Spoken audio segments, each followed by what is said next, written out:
Okay, great. Come, let's start the Wednesday's report. Today is the 10th of May, and events that happened. So not much events happened, but I want to update a few things with regards to the US.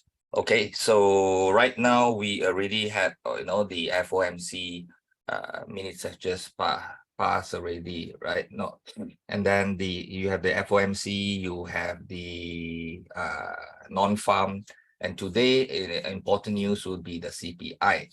So it's quite important for us to know the CPI month year to year, and also the core CPI month to month, to see whether it's like last month or not. Did we get something uh showing both sides, the possible going both ways? So before moving into that CPI, we can actually have a rough guess, where this thing is heading. Is the US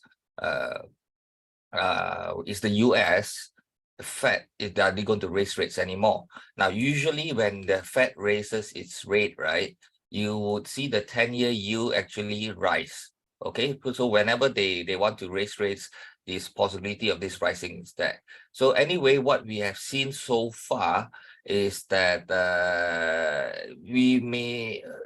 possibility of rate hike in June is not there, because price is stuck in a range, is going up and down, and it's been staying like that since April. So probably the April one is the last one. That's why the market is anticipating that one.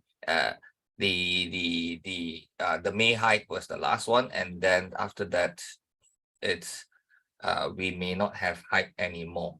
Okay, so this one, once it comes here, if it starts dropping again, that in a way would confirm, probably the market is not looking at the rate hike anymore for the foreseeable time. Even though today, I understand today, if you look on CNBC, you have this what do you call, one of the Fed governors, right? Fed John Williams, he was saying that, I am rates could be increased if inflation does not come down. I mean, anyone can make this statement. Okay, this statement was by the New York Fed president. So anyone could actually make this statement, saying that if the interest rates, not interest rates, inflation still going up, we will increase rates. Of course, that is natural, but we want to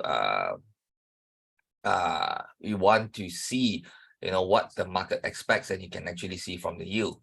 Now, if you look at this part over here to see the effects of the interest rate, so once in a while I would like to see the delinquency rate on credit card loans and so on. So you can see that the credit card loans, delinquency, that means they're not paying back, it's on the rise. Before this, remember, it was still down when I shared with you guys, and rising, but and then after that it rise a bit, but it wasn't at what we call alarming levels as yet. So currently it's at 2.25. I would not call this an alarming rate, but once it hits 4%, we have to watch out already. Okay, so it's still low, and I don't think we can use this particular recession, because this is a COVID recession, so it's a totally different thing. I want to compare it with the other economic recessions. So seeing that they're still at 2.25, it's fine so far, but you do see this uptick trend, and the rate is actually going quite high if you were to compare with the rest so far. Then this is for the credit card loans. What about the other consumer loans and normal consumer loans?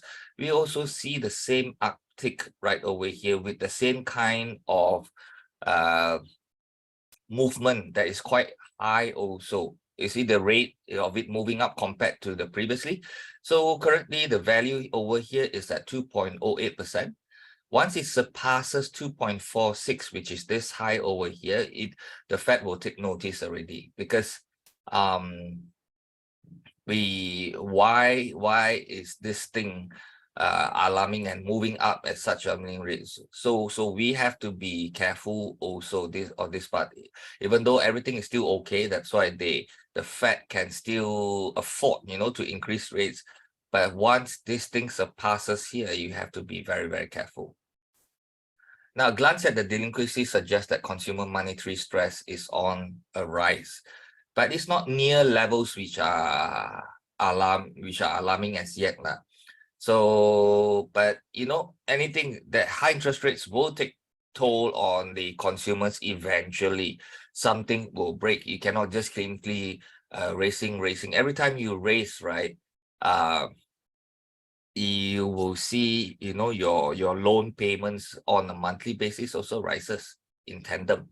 Okay, so the only reason why this entire thing is holding up, the Fed can just always increase this rates, and taking care of the banks, if they choose to, is because the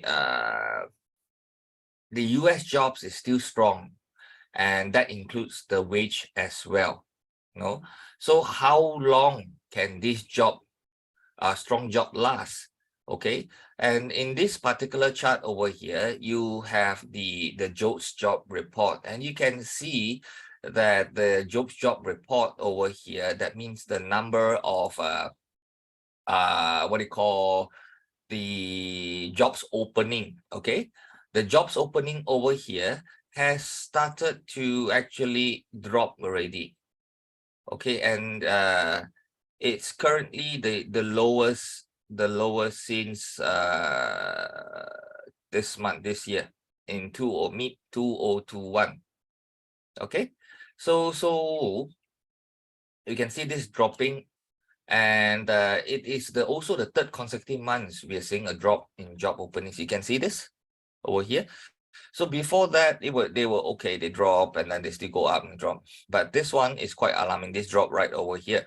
And this is the third consecutive month already. First month, second month, third month. Okay. And the largest decrease in job openings were in transportation, warehousing, and utilities, but increase in educational services.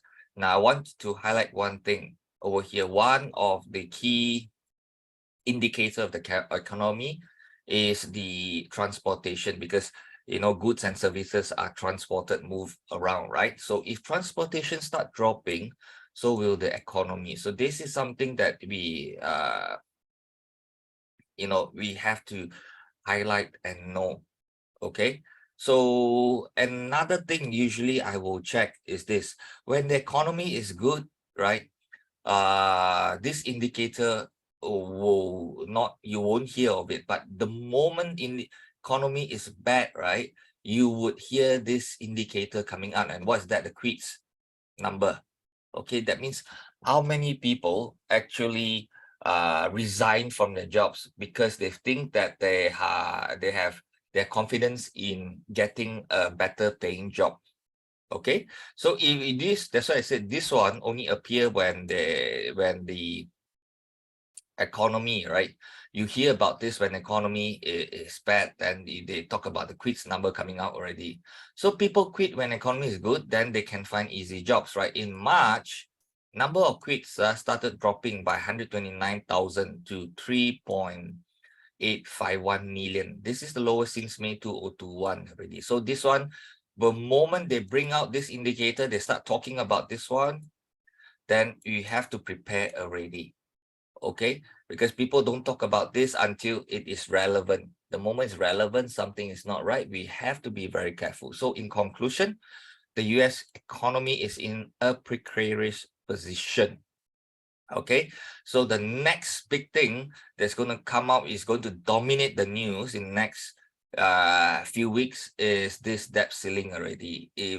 So Biden today has also mentioned that, absolutely we will not let the US default. Of course, if we were to let that, he would be the first president who lets the US go into default. But then again, just by increasing your debt ceiling, you are just not solving your issues. Okay, you got to really seriously look into it. And it's not that easy, to be frank, when you have moved beyond a certain point. Okay, so that is the situation right now in the US. And from there we can have we will just see. That's why I said for me, based on the developments I'm seeing, any new high in the S&P 500 and Nasdaq for that matter, I'm looking to actually short, because I'm very uncomfortable with the things that is developing right now. But that does not mean that um the whole entire economy will collapse. The only way it collapses is when the US defaults, number one, or the US dollars loses its power. Then you see a huge collapse, because the moment US dollars loses its power, let's say BRICS comes up and says, okay, we are going to have a new currency, and this will be backed by gold temporarily. That this of course won't turn into some full scale currency and then adopted widely everywhere. It takes some time, but this kind of stuff, right, they weakens the US dollars, number one. And number two, when the US dollars is weakened, inflation will rise. You get it? So that's the reason why when that happens, right, when the BRICS in full scale attack, then you will see the US economy also dropping because of the inflation. The Fed will need to raise rates again to control that inflation. So we will see how they deal with it. So meanwhile, since we're not there, it's just, I think it's appropriate for me to just let you know the possibilities that can happen in the market. Okay. So with that, let's move on to the charts.